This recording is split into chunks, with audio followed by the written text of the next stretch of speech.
Takže v tejto časti tutoriálu si môžeme nastaviť niektoré materiály. Môžeme začať napríklad sklom. Znovu môžem použiť pipetu na načítanie skla. Tu už vidím, tu mám pridanú nejakú reflexiu. Takúto reflexiu si pridám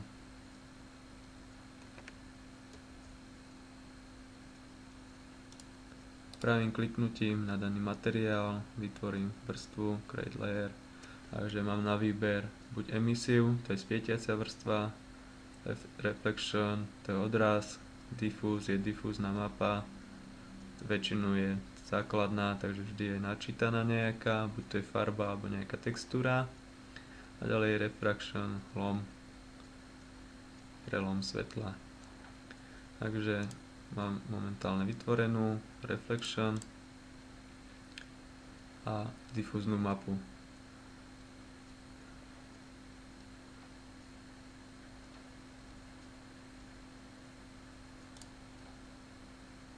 Keď dám preview, sa mi tu aktualizuje daný materiál.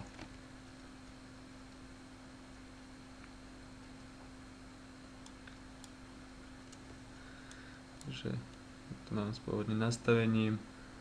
Vlastne teraz je to plný odraz, vlastne ako keby čisté zrkadlo.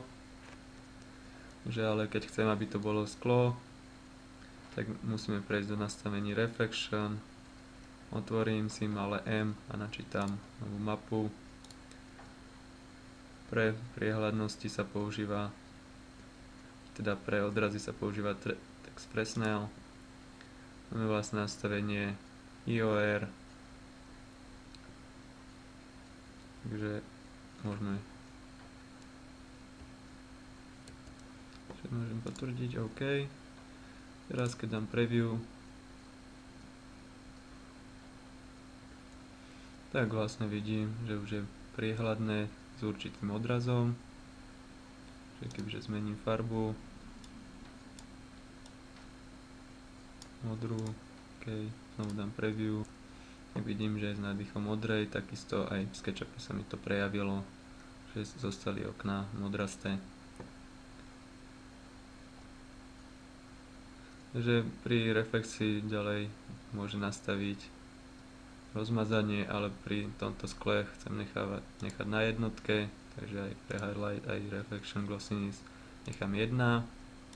Tieto parametre mení najmä napríklad pri nejakých plastických materiáloch, pri chrome a tak ďalej. Takže ďalej sklo má určitý lom, takže môžem si pridať vrstvu refraction.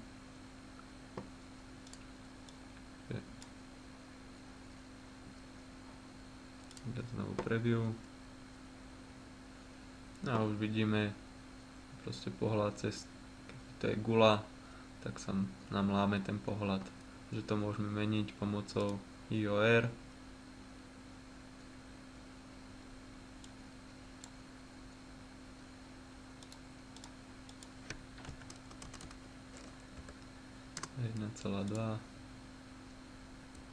Že vidíme, že nám vznikol väčší lom, že sa nám to obraz daný úplne deformuje.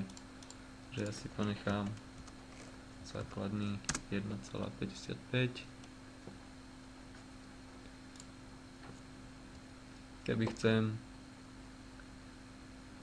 aby toto sklo bolo také matnejšie, prípadne malo rôzne farby, to refrakcie, tak to si môžem zmeniť práve tu.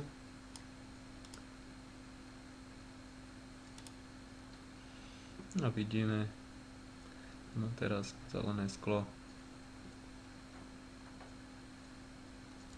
Takže ak by som chcel znížiť napríklad vplyv tejto refrakcie, tak by som to mohol znížiť priehľadnosťou, tým, že znížim farbu bližšiu k nule v bielej farbe. OK. Takže vidíme, že nie je taký jasný ten lom, tá refrakcia, a prípadne ak by som chcel, aby dosiahnuť nejaké zmrazené sklo alebo podobne, tak by som mohol znižiť jasnosť glossiness na 0,9 a vidíme, že je teraz také mliečnejšie to sklo. Takže ale ja si tieto hodnoty vrátim späť, pretože pri tomto skle to nechcem.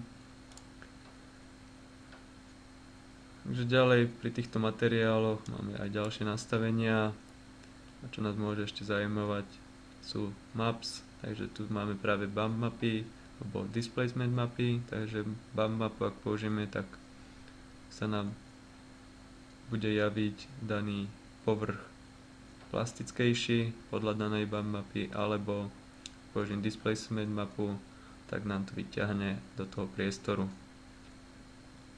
Takže na skle nebudem používať nič.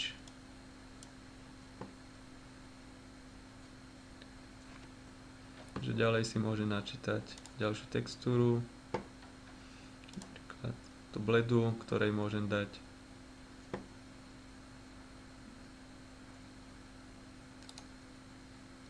jemnú reflexiu.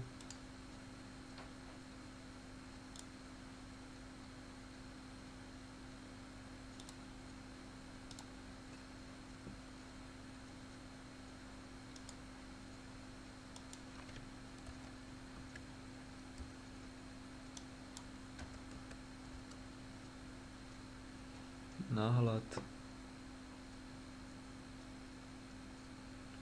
Vidíme, sa nám odráža. Môžem prípadne znížiť.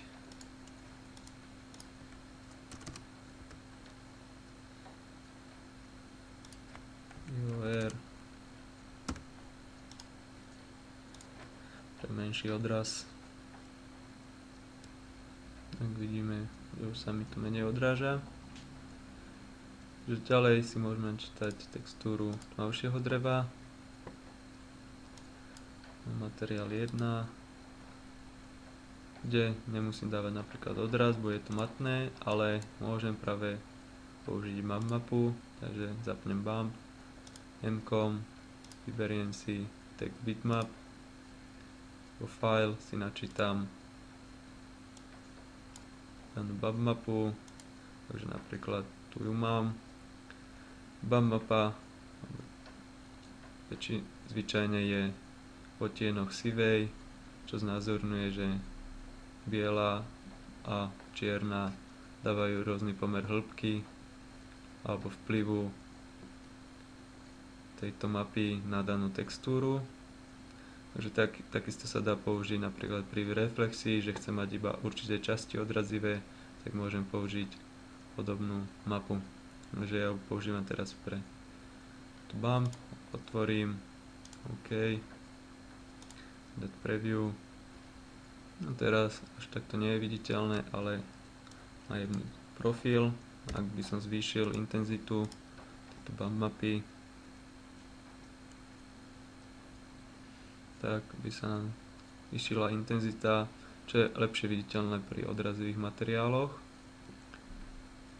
Takže ďalej môžem to dať na 5. Si môžeme načítať materiál zábradlia,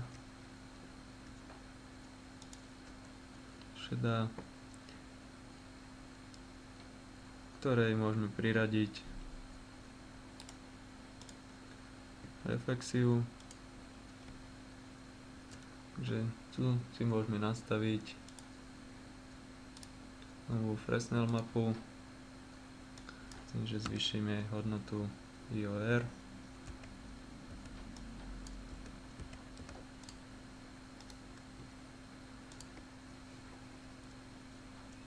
Takže môžeme pridať ešte ďalšiu reflexiu pre rozmazanie,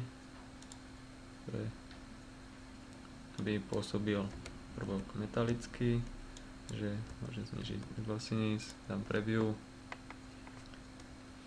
Vidíme, že teraz má taký kovový vzhľad s jasným odrazom svetla.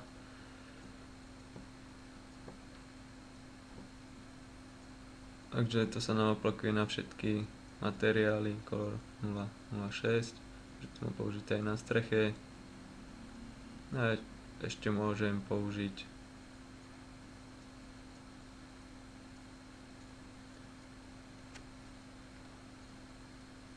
materiál betónu.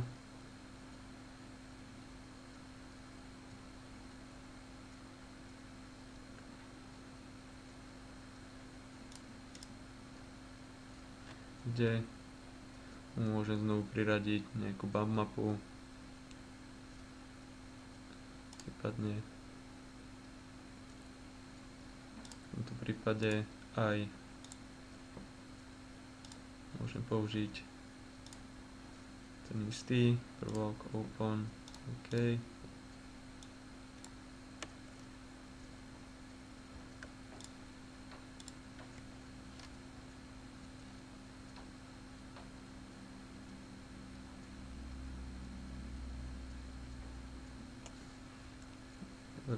Tak a teraz, ak by som daný prvok scénu vyrendroval, tak už budem mať prejavené tieto materiály.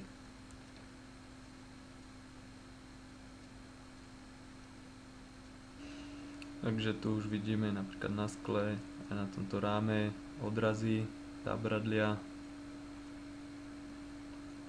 takisto odrazy na tomto kovovom prúku, takisto strecha sa nám zmenila, len nedobre v pohľade, takže iba biela, osvetlená.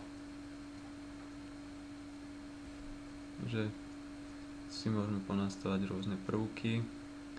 Takisto keby sme chceli dosiahnuť nejaký efekt plastového lesklého materiálu, tak môžeme v nastaveniach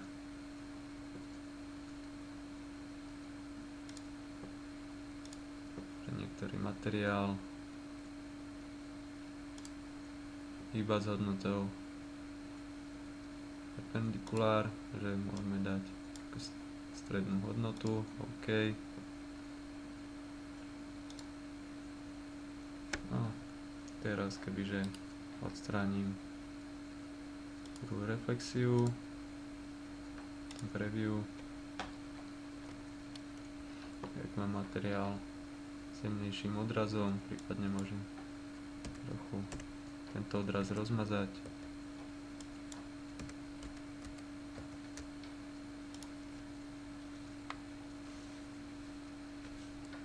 Tu mám náhľad.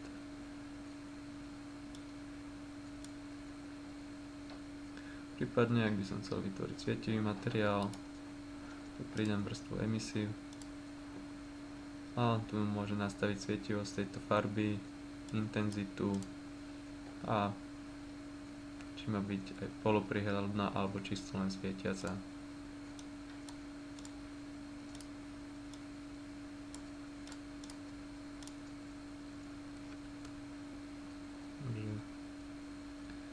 Mi to prepísalo ďalšie vlastnosti tohto materiálu, takže takýmto spôsobom sa dá pracovať s materiálom.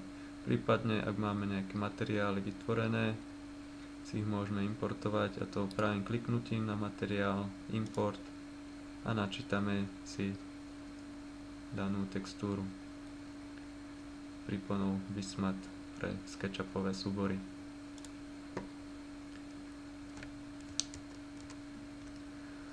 Takisto tu môžeme vidieť vplyv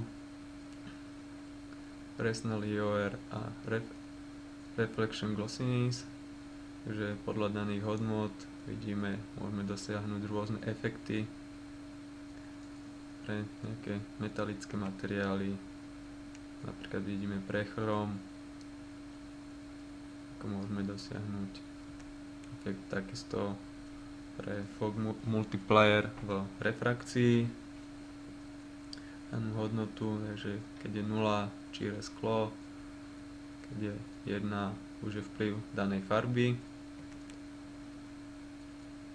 Takisto dáve vplyv takého mliečného skla pre refraction glossiness nastavenie.